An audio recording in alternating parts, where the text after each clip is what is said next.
Hello and welcome or welcome back to Language Culture and Dr. Lou. And today I have 10 surprising facts about languages for you. And of course, we're going to start with the facts about English. And some of these facts are pretty darn surprising to me. And then we'll spice it up by moving on to some facts about other languages that you might not know.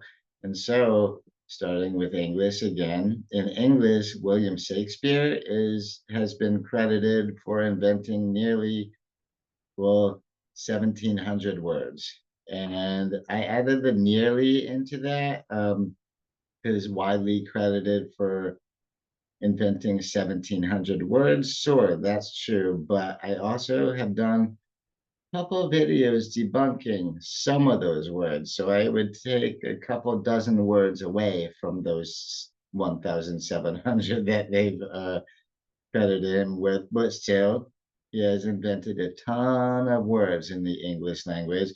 For one, by in cases where there was already a noun, sometimes he made a verb out of it. And sometimes in cases where there was already a verb, he made an adjective out of it, and so on. So some of these words were just changing parts of speech.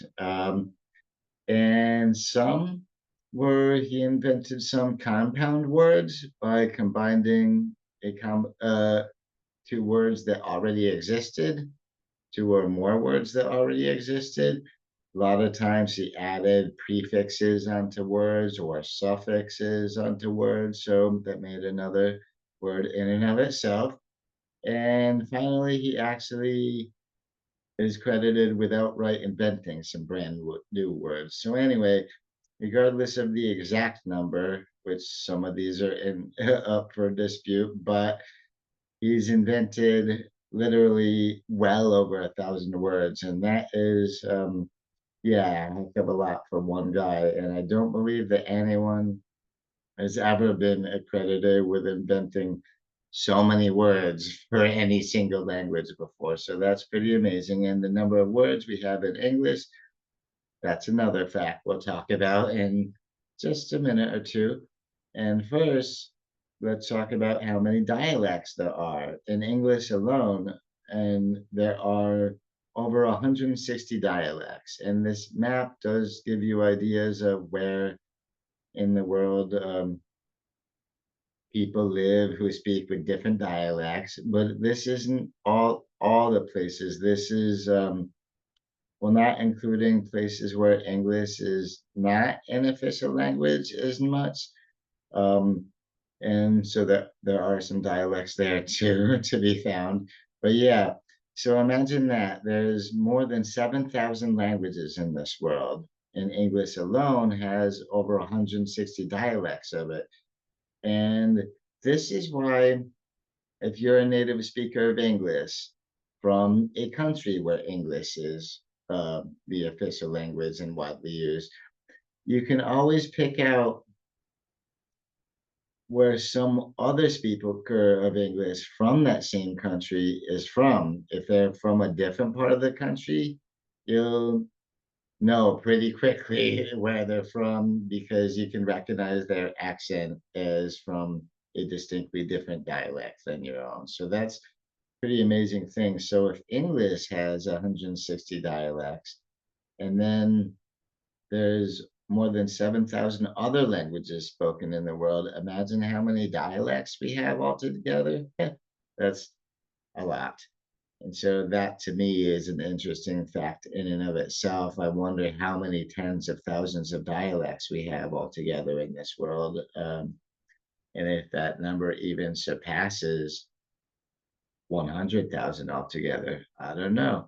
That would be interesting to look at.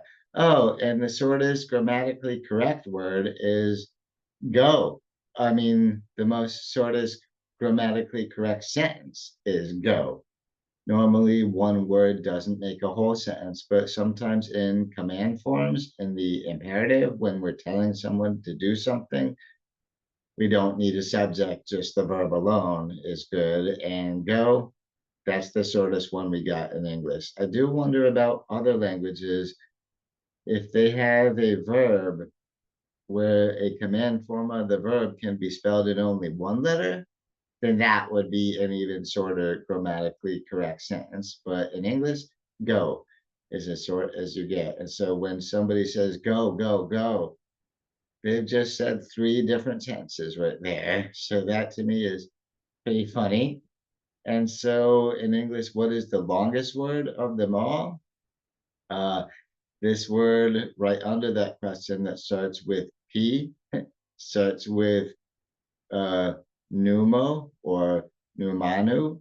Anyway, I'm not even going to try pronouncing the whole darn thing because, well, as you can see, it's super long and I'm probably never going to use this word anyway because what does it mean? It refers to a medical condition that happens in your lungs if you have inhaled a lot of uh, fine silica particles, mostly in this particular wood, when you inhale volcanic ash, like dust from volcanic ash, then that often has a lot of silica particles in it, and that will give you this medical condition.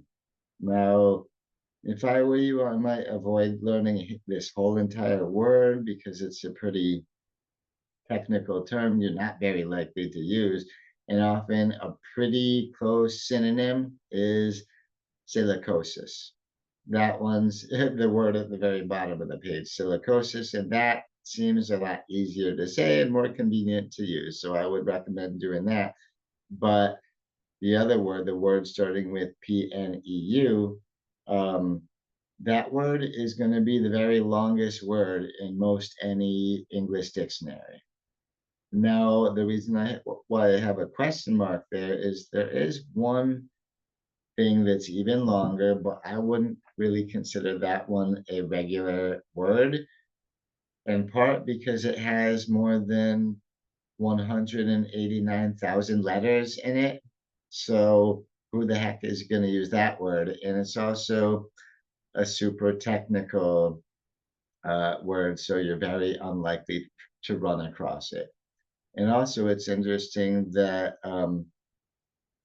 uh, there is, yeah, there is one longer word than this, not in English, but there's one word in another language in Sanskrit takes up 95 letters, 95 characters altogether. But for English, this one here with 45 letters is the longest word. And honestly, I would avoid it. I would just say silicosis instead.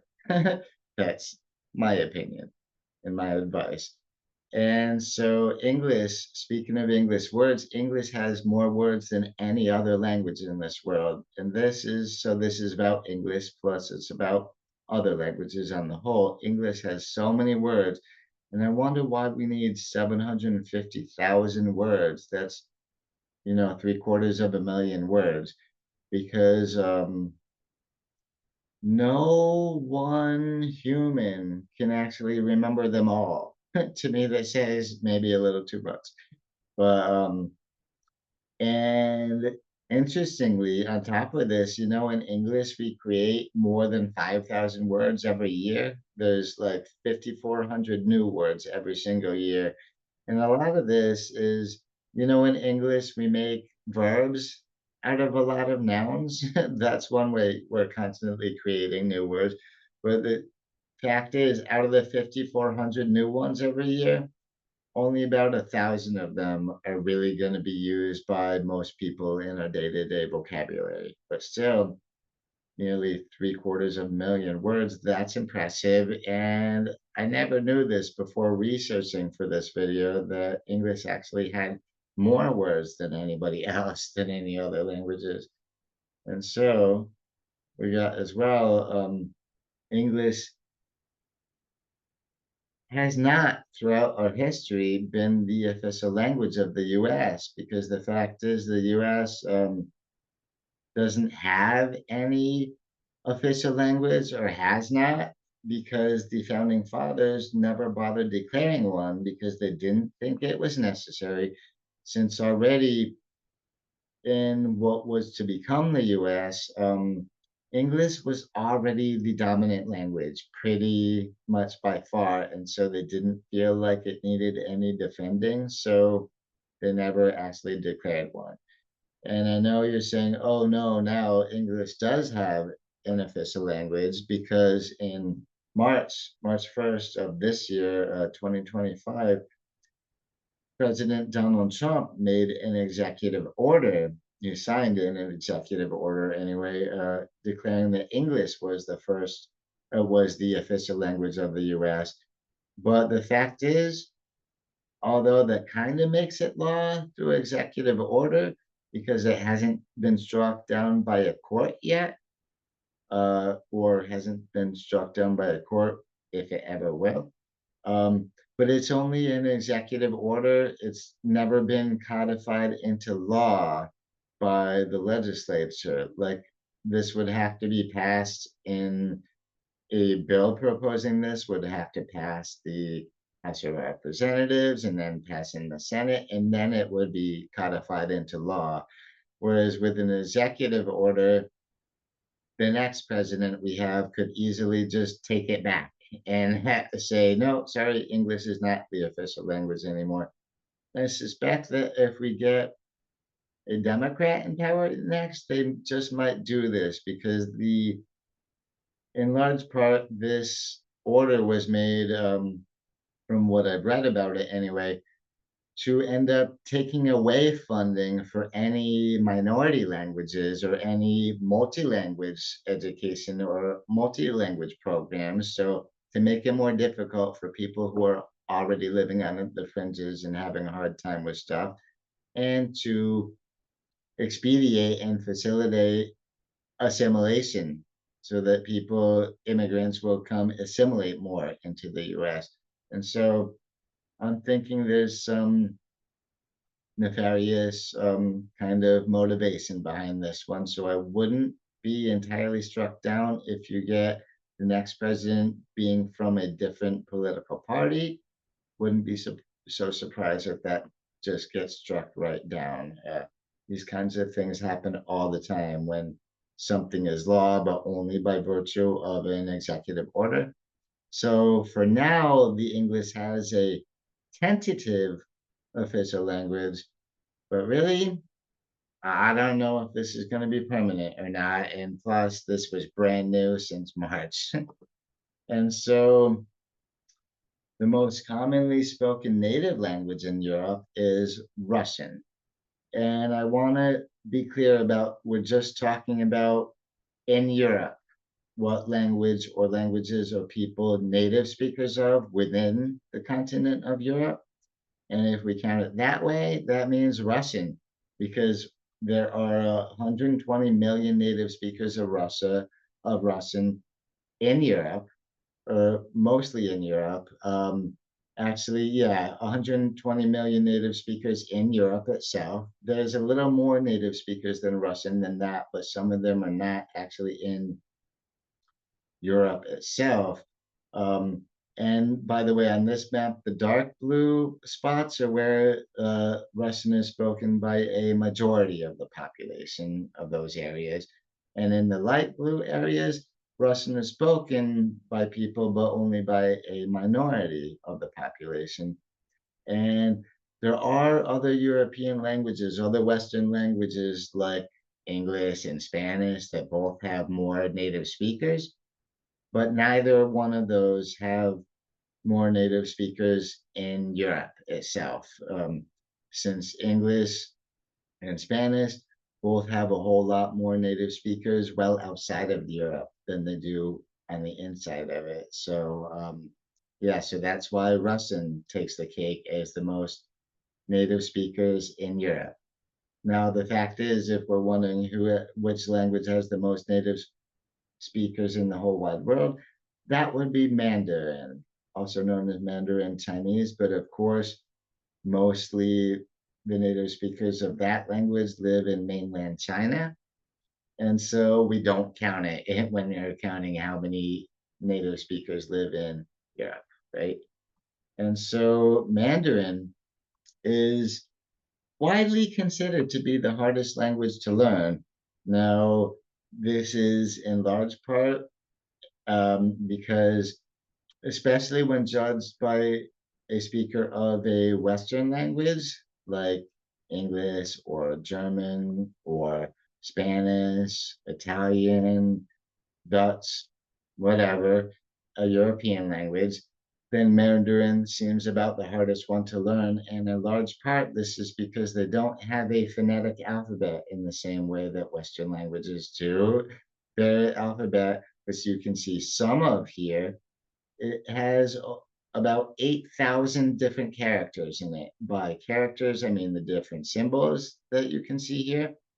And just to read a newspaper, you need to be able to understand at least 3,000 of those different symbols. So that makes it really hard for a language learner.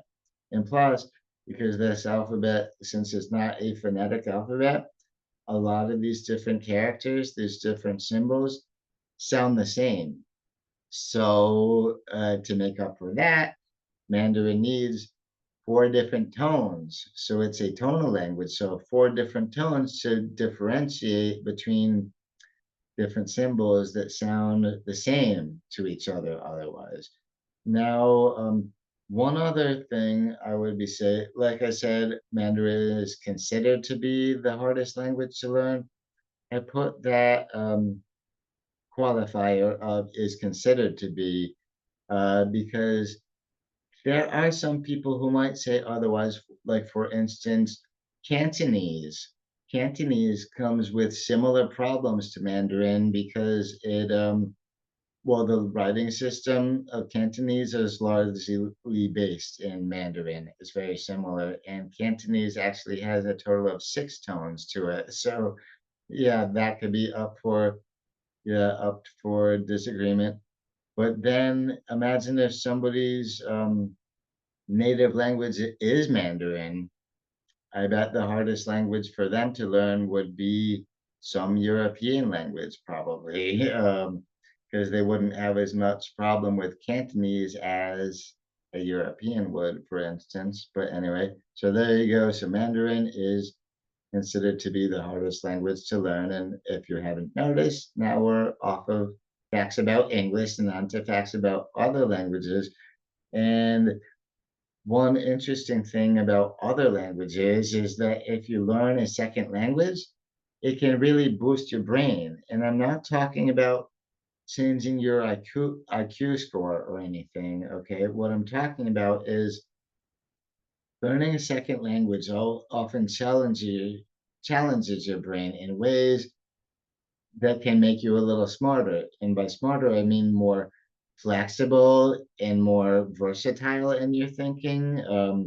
And this can be really, really good for aging people, people who are aging. If you want to keep your brain really sharp, keep your mind really sharp as you age, then a good way to do this is try to pick up a second language. And if you manage to gain fluency in a second language, which, by the way, people can learn these at any age, then it very well might keep your mind a little sharper as you age and, slow down the brain's aging process. So, highly recommend this to adults. Learning languages is not just for children. It's a good way to give your brain a good workout and keep it nice and sharp. And another fact about other languages are this is interesting. There is a language that's reportedly only spoken by 8 people altogether. That's amazing that this even exists. Usually, when the numbers dwindle down to even below 100, most people have switched over to speaking other languages for most all purposes. And so they won't speak this one anymore. But yeah, this language is Usu, and it's spoken in Cameroon, in the southern Bantoid of Cameroon. And oddly enough, in 1986, they did an investigation, and it was reported there were exactly 8 speakers. Then they came back 19 years later in 2005, and there were only 3 speakers. And these days, according to the Rosetta Project, they report again with 8 people speaking this. And so the numbers are so low that, and who knows, this means the numbers could grow if any of these people have children and teach them the language, right? For instance. Um, but this one, yeah, I would not expect this language to be around for too long because I would consider this language critically endangered if the number of people who speak it is only in the single digits. And so I hope you did enjoy those 10 facts about languages. I know that 6 of them were about English and 4 were about other languages, so a little skewed. But if you did like them, please do make sure to give this video a thumbs up. And if you haven't subscribed to the channel yet, please do consider subscribing. I would appreciate that very much. It goes very far to helping build a tiny little channel like my own, and it's free, doesn't cost you anything, and I don't make any money out of it, but still, I would really appreciate it. And so, again, thanks for watching. I appreciate that so much. And yeah, so yeah, I'm gonna get working on the next video to put out really, really soon. And so until then, catch you around next time. Bye bye.